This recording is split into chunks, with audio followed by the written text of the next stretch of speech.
Hello दोस्तों, स्वागत है आपका आज की क्लास में। आज की क्लास का टॉपिक आपका एंगल बिटवीन टू लाइन, मतलब दो लाइन के बीच में आप कैसे एंगल फाइंड कर सकते हैं। ये टॉपिक आपका चैप्टर नंबर 9 स्ट्रेट लाइन वाली चैप्टर का है। इससे पहली वाले वीडियो में हमने जो इसके बेसिक है, मतलब स्ट्रेट लाइन क्या होती है, आपकी कोऑर्डिनेट्स क्या होते हैं, कोऑर्डिनेट ज्योमेट्री क्या होती है, कोऑर्डिनेट प्लेन क्या होते हैं, section formula, distance formula, slope of A line, ये सारी चीजें हम देख के आ चुके हैं। अगर किसी ने पीछे वाली वीडियो नहीं देखी है तो जाकर देखो, स्टेप बाय स्टेप आगे बढ़ो, कंसेप्ट समझते चलो। क्वेश्चन करते वक्त आपको कोई परेशानी नहीं होगी अगर आपने कंसेप्ट को समझा है अच्छे तरीके से, ठीक है। तो आइए आज देखते हैं कि एंगल बिटवीन टू लाइन, दो लाइन के बीच में क्या एंगल बनता है, कैसे एंगल फाइंड करते हैं हम। तो देखो, इस टॉपिक को समझने से पहले पीछे वाली वीडियो को एक बार ध्यान से देखना, तो ये टॉपिक भी आपको अच्छे तरीके से समझ में आ जाएगा, ठीक है। तो देखो भाई, ये आपका कोई 2D प्लेन है, ये आपकी एक्स एक्सिस होती है, ये आपकी वाई एक्सिस होती है ना। और मान लो अब दो लाइन है, इसमें कोई दो लाइन हम बनाते हैं। जैसे एक लाइन ये होगी, इस लाइन को हम बोल देते हैं L1। क्या बोलते हैं? L1। तो L1 का आपके अल्फा एंगल के ऊपर क्या है, ये इंक्लाइन है। क्या है? इंक्लाइन। और एक लाइन आपकी ये होगी L2, एक लाइन होगी आपकी L2। We have to find out the angle between the line L1 and L2, मतलब आपका ये एंगल हमें फाइंड करना है, थीटा, है ना। ये एंगल तो आपका ये भी हो सकता है ना। अगर आपका ये थीटा है तो ये कितना होगा, देखो भाई, एक लाइन के ऊपर 180 डिग्री हो गया, तो 180 माइनस थीटा होगा, है ना। अब देखो, L1 लाइन का इंक्लाइनेशन हमने कितना मांगा, अल्फा। L2 लाइन का हम कितना मान लेते हैं, बीटा। कितना मान लेते हैं, बीटा। कितना मान लेते हैं, बीटा, ठीक है। मतलब देखो ध्यान से, L1 एक्सिस किसके ऊपर इंक्लाइन है, अल्फा एंगल के ऊपर, और L2 बीटा के ऊपर है। तो अल्फा एंगल आपके किसके इक्वल होगा, alpha angle is equal to beta plus theta के इक्वल होगा। Sum of interior two angle is equal to the exterior of the angle. Exterior angle के इक्वल होता है। हमें निकालना है थीटा, और थीटा क्या है, एंगल बिटवीन टू लाइन, दो लाइन के बीच का एंगल है आपका थीटा, और हमको क्या निकालना है, थीटा। तो थीटा को एक साइड रखते हैं हम, theta is equal to alpha minus beta हो जाएगा। Taking tangent on both side, तो टेंजेंट देखते हैं, तो tangent theta is equal to tangent alpha minus beta. अब टेंजेंट ए माइनस बी का फॉर्मूला हम ट्रिग्नोमेट्री में आपको बताए थे कि क्या होता है, ठीक है। क्या होता था वो, tangent A minus tangent B divide by 1 plus tan a into tan b होता है। बोलो यहाँ पे, tangent alpha minus tangent beta divide by 1 minus tangent alpha tangent beta. अब देखो आपके टेंजेंट अल्फा क्या है, टेंजेंट बीटा क्या है। देखो भाई, जो लाइन आपकी L1 है वो अल्फा एंगल के ऊपर इंक्लाइन है, तो उस लाइन का स्लोप कितना होगा।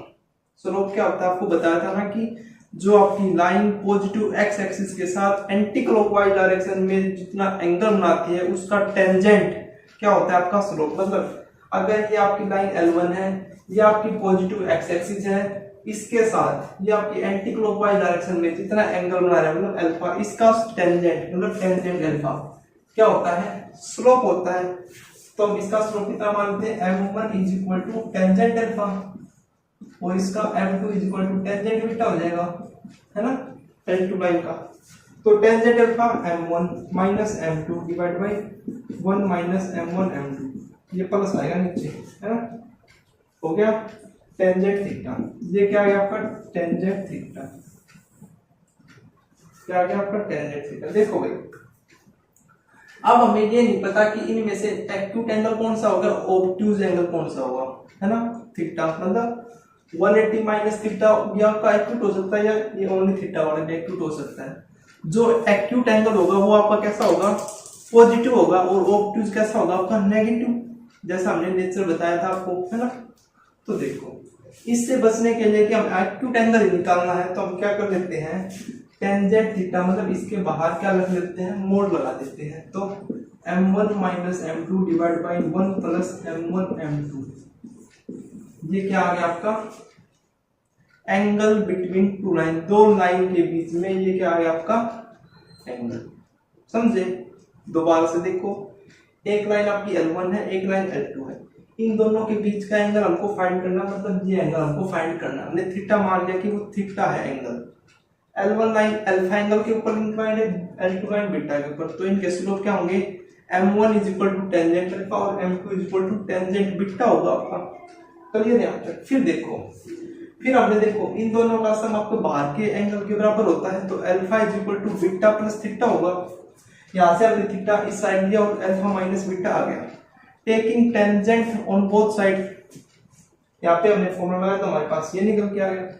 अब आपका ये ऑब्टयूज या एक्यूट से बचने के लिए हमने इसके साइड का लगा दिया मॉडुलस, ठीक है, तो मोड लगा दिया तो आपकी पॉजिटिव क्वांटिटी आएगी, मतलब एक्यूट एंगल ही निकल के आएगा। ठीक है, तो ये था आपका एंगल बिटवीन टू लाइन।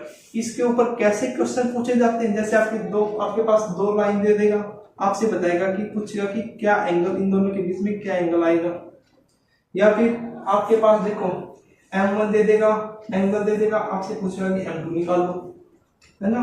तो देखो क्वेश्चन किस प्रकार से पूछे जाते हैं। ठीक है, क्वेश्चन है भाई आपका, इफ द एंगल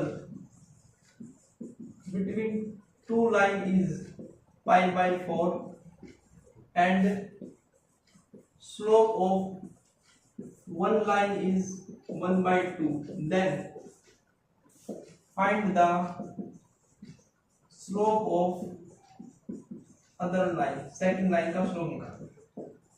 देखो भाई क्वेश्चन क्या कहता है, क्वेश्चन है कि if the angle between two line is pi by 4 and slope of one line is 1 by 2, then find the slope of another line। देखो भाई अब अभी हम क्या निकाल के आए थे, भी हमारे पास क्या था, tangent theta is equal to m1 minus m2 divide by 1 plus m1 m2 का मॉडुलस, ये था।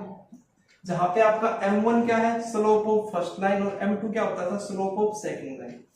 अब हमारे पास slope of first line given है 1 by 2 और m2 हमको क्या करना है, निकालना है। एक चीज तो ये है, और क्या गिवन है, एंगल गिवन, मतलब थीटा गिवन। थीटा कितना है, पाई बाई 4। जो ये आपका फॉर्मूला है, इसमें m1 क्या होता है, slope of first line, m2 क्या होता है, स्लोप ऑफ सेकंड लाइन, और थीटा क्या होता है, एंगल बिटवीन लाइन, है ना। तो जो चीज गिवन है वो हम यहाँ पे पुट करते हैं। तो tangent pi by 4 is equal to m1 कितना है, 1 by 2 minus m2 divide by 1 plus 1 by 2 m2 हो जाएगा आपका। अच्छा, टेंजेंट पाई बाई 4 कितना होता है आपका, 1 होता है, तो मैं यहाँ पे 1 रख दूं। अच्छा, इसको सोल्व करोगे तो क्या आएगा आपका, देखो 1 माइनस का 2 m2 divide by 2 divide by 2 plus में m2 डिवाइड बाई 2, और 2 से 2 कैंसिल, कितना आ गया आपके पास, 1 minus 2 m2 divide by 2 plus m2, या क्या, और यहाँ पे 1 है, वहां पे मॉडुलस है, तो जब मोड को हटाओगे तो क्या कंडीशन आएगी हमारे पास, 1 माइनस का 2 m2 डिवाइड बाई 2 प्लस में m2 इज इक्वल टू, या तो 1 के इक्वल आएगा ये, और क्या आएगा आपके पास 1 माइनस का 2 m2 divide by 2 plus m2 आपका -1 के इक्वल हो गया। तो देखो इसको सोल्व करते हैं, तो 1 माइनस 2 m2, ये उस साइड जाके मल्टीप्लाई में हो जाएगा 1 के साथ, 2 m2 हो गया। m2 को इस साइड लेके आओगे तो कितना आएगा आपका, 1 को साइड भेजोगे तो 3 m2, 2 को 1 को साइड भेजोगे तो 1 आएगा। तो m2 की वैल्यू यहाँ से कितनी आ गई, -1/3, कितनी आ गई, -1/3। और यहाँ से देखो अब आप 1 minus 2 m2 equal to -2 minus m2 आएगा, है ना। अच्छा, m2 यहाँ पे इसे यहाँ पे आएगा तो माइनस m2 रह जाएगा, है ना, इज इक्वल टू -2, और फिर ये 1 इस रह जाएगा तो माइनस कर लो, -3, माइनस से माइनस कैंसिल, m2 की वैल्यू कितनी आ गई, 3, कितनी आ गई, 3, मतलब एक वैल्यू 3 और एक वैल्यू -1/3, ये दो वैल्यू आ गई आपकी m2 की। ठीक है, तो इस प्रकार की क्वेश्चन आपसे पूछे जाते हैं कि एक लाइन का स्लोप दे देगा, एक एंगल दे देगा उनके बीच में, तो सेकंड लाइन का स्लोप आपसे पूछा जाएगा, तो आपको इस प्रकार से क्वेश्चन को सोल्व करना है। ठीक है, समझे। चलिए अब हम नेक्स्ट टॉपिक की ओर बढ़ते हैं कि आपका नेक्स्ट टॉपिक क्या कहता है। आपका एक टॉपिक आता है collinearity of 3 point, collinearity of 3 point. मतलब आपके जो 3 पॉइंट है वे कोलिनियर कब होंगे। देखो भाई, ये टॉपिक मैं पहले वाले वीडियो में करवा के आया था, लेकिन जैसे जैसे आपके कंसेप्ट आते चल रहे हैं वैसे वैसे ये और आता और मतलब उसमें ऐड होते चल रहा है। पीछे हम क्या सीख के आए थे कि अगर आपको पूछा जाए कि 3 पॉइंट कोलिनियर है तो आप क्या करोगे, ट्रायंगल का एरिया 0 के बराबर रख दोगे, है ना। मतलब उन 3 पॉइंट्स का एरिया अगर 0 के बराबर आता है तभी ये पॉइंट्स क्या होंगे, कोलिनियर होंगे, है ना। यही सीख के आए थे ना कि आपके पास कोई 3 पॉइंट है ए बी सी, ये 3 पॉइंट्स अगर लाइन में कब होंगे, जब इसका एरिया किसके बराबर हो, 0 के। ये सीख के आए थे। लेकिन अब हम क्या देख चुके हैं, स्लोप देख चुके हैं। तो स्लोप के बेस पे देखो, अब ए बी सी मतलब 3 पॉइंट एक लाइन में होने चाहिए। एक लाइन में कब होंगे, अगर मैं स्लोप निकालू ए बी का, स्लोप ऑफ ए बी और स्लोप ऑफ बी सी अगर आपके इक्वल हो, मतलब तभी तो ये एक लाइन पे आएंगे। मतलब जो स्लोप ए बी का होगा वही स्लोप अगर बी सी का है, तभी तो आपके जो ये स्लोप मतलब तभी तो आपके जो ये पॉइंट्स है कोलिनियर होंगे ना, है ना। तो कोलिनियरिटी के हमारे पास दो कंडीशन आ गई, या तो आप इस तरीके से प्रूव करो या फिर आप 1/2 इंटू में ट्रायंगल का जो एरिया होता है उसको 0 आना चाहिए, है ना, या फिर ऐसे प्रूव करो। ठीक है, चलिए इसके ऊपर मैं आपको क्वेश्चन सोल्व कराता हूँ।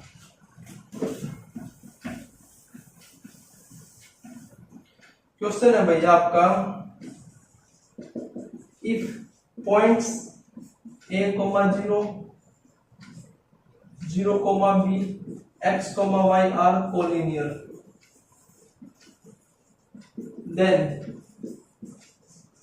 show that x by a plus y by b is equal to 1। Solution देखो भाई, ये आपका if points a, 0, 0, b, x, y are collinear है, तो शो करो कि ये पॉइंट क्या होंगे, आपके कोलिनियर होंगे। तो अभी हम देखते हैं कि कोलिनियर की क्या कंडीशन होती है। एरिया ऑफ ट्रायंगल आपको लगाना तो उसमें थोड़ा लेंथी हो जाता है, मतलब कैलकुलेशन लेंथी हो जाती है। अगर हम स्लोप वाला लगाते हैं तो slope of A B is equal to slope of B C, यही होता है ना कंडीशन कोलिनियरिटी की 3 पॉइंट्स। तो 3 पॉइंट कौन कौन से आपके, ए 0, 0 बी और एक्स वाई है। ठीक है, तो देखो स्लोप ऑफ ए बी, इसको आप ए बी सी ऐसे मान सकते हो। तो स्लोप ऑफ ए बी कैसे निकलेगा, y2 minus y1 divide by x2 minus x1। तो देखो b minus 0 divide by 0 minus a होगा इज इक्वल टू, यहाँ पे देखो y minus b divide by x minus का 0 होगा और b divide by minus a, और यहाँ से y minus b divide by x आएगा। दोनों साइड मल्टीप्लाई करोगे तो bx is equal to minus ay plus ab हो जाएगा। इस ay को आप इस साइड लेके आओ तो ay plus bx is equal to ab। जब आप इसको ab से डिवाइड करते हैं दोनों साइड, तो आपके पास क्या आता है, देखो a से a कैंसिल है, b से b कैंसिल और ab से ab कैंसिल, क्या देता है आपके पास x by a plus y by b is equal to 1। क्या देता है आपके पास x by a plus y by b is equal to 1। तो आपको इस प्रकार से क्वेश्चन को सोल्व करना है। जब भी आपके पास आते हैं कि कोलिनियर है 3 पॉइंट्स, तो आपको ये कंडीशन लगा देनी है। ठीक है, चलिए नेक्स्ट क्वेश्चन देखते हैं। If the points 0, 3, 1, 5 and 2, x are collinear, then find value of x। Solution देखो भाई, अब फिर से वही क्वेश्चन है कोलिनियर वाला, तो वही का आप कंडीशन लगा सकते हो। Slope of A B equal to slope of B C, लगाओ कंडीशन।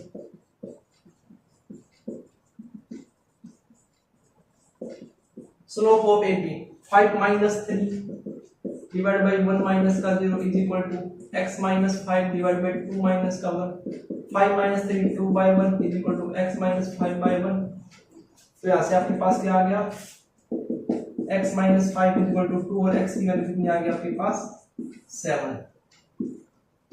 एक तरीका तो ये बताया था मैंने आपको कि आप इस प्रकार से क्वेश्चन को सोल्व कर सकते हैं, लेकिन एक तरीका और है जिसमें हम क्या करते हैं, ट्रायंगल का एरिया 0 के बराबर पुट करते हैं, यानी कोलिनियर पॉइंट है तो ट्रायंगल का एरिया 0 होना चाहिए। तो वो कैसे सोल्व करते थे हम, 1/2। देखो 0 1 2 0 35x0 35x3। अगर किसी ने पीछे वाली वीडियो नहीं देखी है जिसमें हमने आपको बताया था कि एरिया ऑफ ट्रायंगल या किसी भी पॉलीगन का अगर आपको एरिया निकालना है तो कैसे निकालते हैं, आपके पास देखो ये आपके x1 x2 x3 है, तो x1 x2 x3 y1 y2 y3 y1 y2 y3, जो ऊपर वाले हैं उनको एक बार फिर से लिख दो, ठीक, इज इक्वल टू 1/2।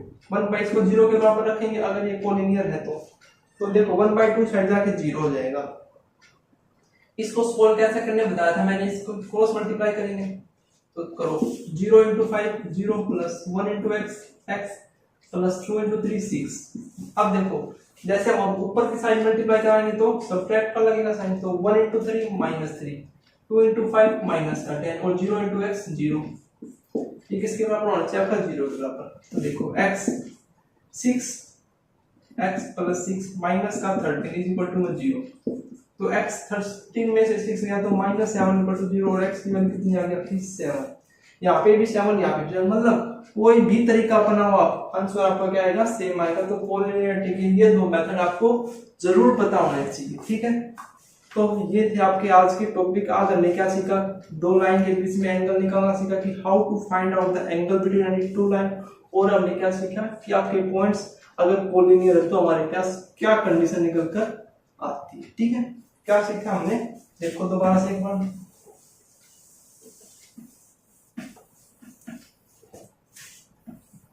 देखो हमने सीखा एक तो एंगल बिटवीन टू लाइन, दो लाइन के बीच में angle tangent theta is equal to m1 minus m2 divide by m1 plus m2 m1 m2 ये आता है, जहां पे आपका m1 स्लोप है फर्स्ट लाइन का, m2 स्लोप है सेकंड लाइन का, और थीटा आपका एंगल है बिटवीन टू लाइन का। उसके बाद देखो भाई यहाँ पे एक कंडीशन और आ सकती है, यहाँ पे आपके केस बढ़ सकते हैं। देखो first case, if theta equal to 0 है, इफ थीटा इक्वल टू 0 है तो टेंजेंट थीटा कितना होगा आपका 0 के बराबर, टेंजेंट 0 होता है ना, तो हमारे पास क्या आ जाएगा, ये टर्म 0 की इक्वल आ जाएगी, तो इसको आप उस साइड भेजोगे तो 0, तो आपके पास क्या आ जाएगा m1 minus m2 equal to 0, यानी m1 is equal to m2 है ना। और m1 is equal to m2 मतलब अगर दो लाइन का स्लोप m1 m2 है तो अगर वे इक्वल आ जाते हैं तो वे दो लाइन कैसी होंगी आपकी पैरेलल होंगी, ये हम आपको पीछे वाले वीडियो में बता के आ चुके हैं ना। सिमिलरली अगर if theta is equal to 90 degree हो जाता है, 90 डिग्री होता है, टेंजेंट 90 कितना होता है आपका, टेंजेंट 90 इनफिनिटी पे होता है, टेंजेंट 90 इनफिनिटी, मतलब अब आपका यहाँ पे इनफिनिटी आ जाएगा, इनफिनिटी आ जाएगा तो 1 प्लस m1 m2 आपका 0 के इक्वल होगा, है ना, क्योंकि इनफिनिटी किसके बराबर होता है 1/0 के बराबर होता है ना। तो आप इसकी वहां पे मल्टीप्लाई कराओगे 1 और इसके साथ कराओगे तो 0 आ जाएगा, है ना। तो देखो m1 m2 इक्वल टू किसके बराबर आ गया -4। जब किन्हीं दो लाइन का प्रोडक्ट, किन्हीं दो लाइन के स्लोप का प्रोडक्ट -1 आ जाता है तो वे लाइन कैसे हो जाती है आपकी परपेंडिकुलर लाइन हो जाती है, कैसे हो जाती है परपेंडिकुलर लाइन, ठीक है। तो इनके बारे में आपको पता होना चाहिए, हालांकि ये हम पीछे वाली वीडियो में आपको अच्छे तरीके से बताकर आ चुके हैं, ठीक है। तो ये चीजें हमने आज की क्लास में देखी है। और क्या देखा है, स्लोप, कोलिनियरिटी ऑफ 3 पॉइंट्स की 3 पॉइंट आपके कोलिनियर कब होंगे। पहला क्या देखा था, या तो आप ट्रायंगल का एरिया 0 के बराबर पुट करो, या फिर आप slope of AB is equal to slope of BC के बराबर लगाओ। ये दो कंडीशन है, इन दो कंडीशन का यूज करके आप किन 3 पॉइंट्स को कोलिनियर शो कर सकते हैं, ठीक है। तो ये टॉपिक है आज की। अगर आपको आज के इन टॉपिक में किसी भी प्रकार का डाउट है तो कमेंट करके हमें जरूर बताएं। और एक विशेष बात, अगर आपने हमारे चैनल को सब्सक्राइब नहीं किया है तो चैनल को सब्सक्राइब जरूर करें, ताकि जो भी वीडियो हम प्रोवाइड कराते हैं यूट्यूब पे अपलोड करते हैं उसका लेटेस्ट नोटिफिकेशन आपके फोन पर तुरंत आ जाए, ठीक है। तो मिलते हैं नेक्स्ट वीडियो में, थैंक यू।